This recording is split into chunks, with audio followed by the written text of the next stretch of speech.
यदि आपका मूड ख़राब है, आपको डिप्रेशन है, एंजाइटी है, इंसोम्निया है और आपकी जो क्वालिटी ऑफ लाइफ है वो प्रभावित हो रही है, आप बहुत सेटल्ड और कॉन्सेंट्रेटेड और फोकस महसूस नहीं करते, तो इसमें आपके गट और आपके हार्मोन्स और एंजाइम का एक डायरेक्टली रोल है। देखो जनरली आपने देखा होगा कि जब हमारा जो मूड है और जो हमारी हैप्पीनेस है उसके पीछे सेरोटोनिन और डोपामाइन दो हार्मोन्स हैं जो काम करते हैं। यदि सेरोटोनिन डोपामाइन हार्मोन्स का सिक्रीशन ठीक नहीं है तो आपका मूड, आपकी हेल्थ ठीक नहीं रह सकती, और यदि मेलाटोनिन का फॉर्मेशन प्रॉपरली नहीं है तो आपको अच्छी नींद नहीं आ सकती।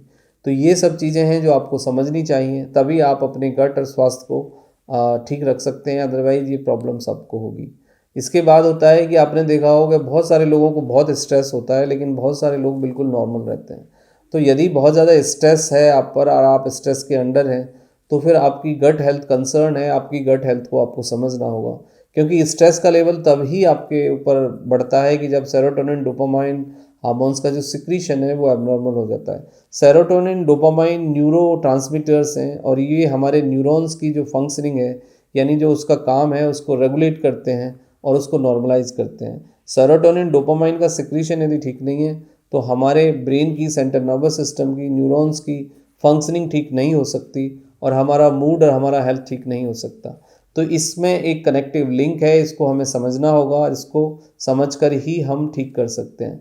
यदि देखो आपको खाना नहीं पचता है, आपको ब्लोटिंग होती है, आपको कब्ज़ होती है, आपको पेट दर्द होता है, तो आपका जो उपचार है, जो इलाज है वो आपके शरीर के अंदर ही है, क्योंकि शरीर में कुछ डाइजेस्टिव सिस्टम यानी गैस्ट्रोइंटेस्टाइनल ट्रैक्ट के फंक्शनिंग में कुछ बदलाव होने के कारण ही ये सब प्रॉब्लम्स आते हैं, और उसको ठीक करके, फिक्स करके हम इसको ठीक भी कर सकते हैं।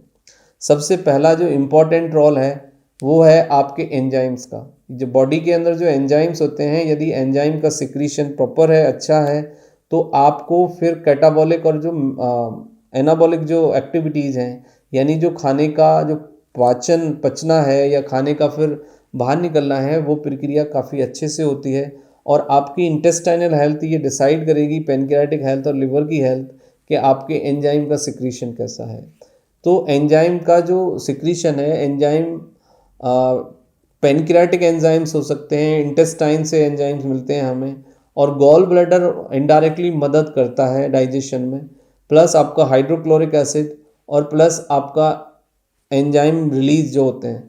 यानी हाइड्रोक्लोरिक एसिड का यदि सिक्रीशन अच्छा है तो आपको खाना प्रॉपरली डाइजेस्ट होगा, आपको प्रॉपरली भूख लगेगी और प्रॉपरली आपको बाउल जो एक्टिविटीज है वो रहेगी। लेकिन यदि हाइड्रोक्लोरिक एसिड का सिक्रीशन कम हो जाता है तो फिर डाइजेशन में काफ़ी प्रॉब्लम्स आते हैं।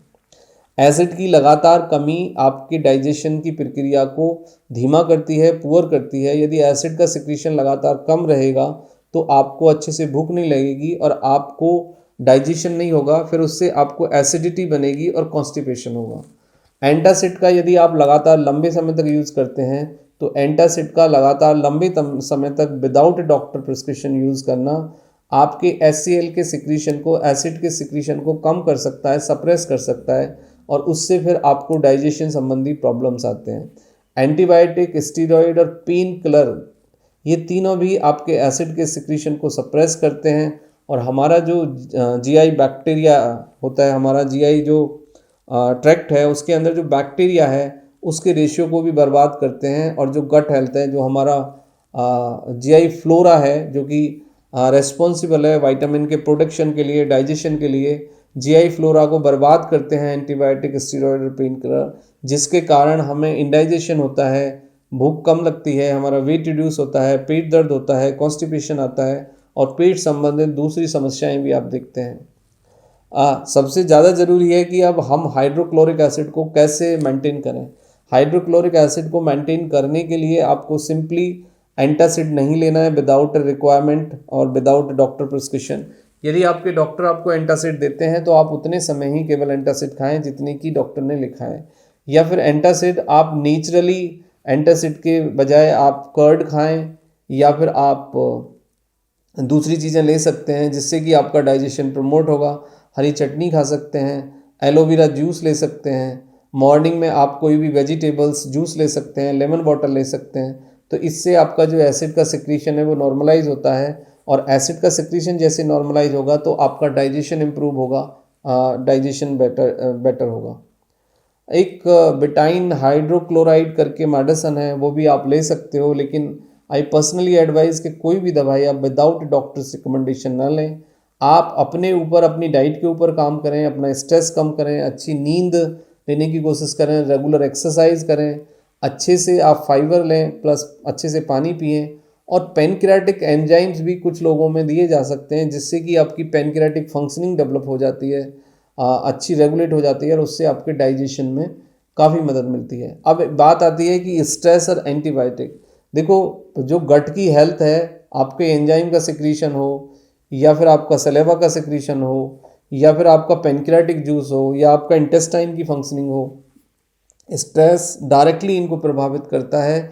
यदि आप अच्छी नींद नहीं लेंगे, आप लगातार स्ट्रेस में रहेंगे, आप फियर में रहेंगे, ओवर थिंकिंग में रहेंगे, तो आपको गट की प्रॉब्लम्स ठीक करना फिर मुश्किल होगा। तो सबसे पहली आवश्यकता है कि स्ट्रेस मैनेज करें, मेडिटेशन करें, ब्रीथिंग करें, एक्सरसाइज करें, माइंडफुलनेस रखें थोड़ा सा देर, और अच्छी नींद लेने की कोशिश करें। एक डिसिप्लिन रखें पर्टिकुलर डे में, और डिसिप्लिन से जब आपका स्ट्रेस कम होगा और आप एंटीबायोटिक या ये सब चीज़ें नहीं डालोगे पेट के अंदर, तो नेचुरली आपका जो शरीर है वो खुद से आपको ठीक करने लगेगा।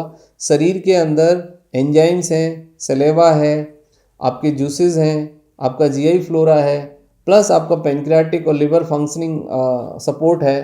तो इससे आपका शरीर खुद से ही ठीक हो सकता है। लेकिन ज़रूरत इस बात की है कि immediately you have to stop pain killer, antibiotic, steroid, alcohol, तंबाकू एंड कोलाइडल फूड और concentrated protein like non veg, mutton, egg.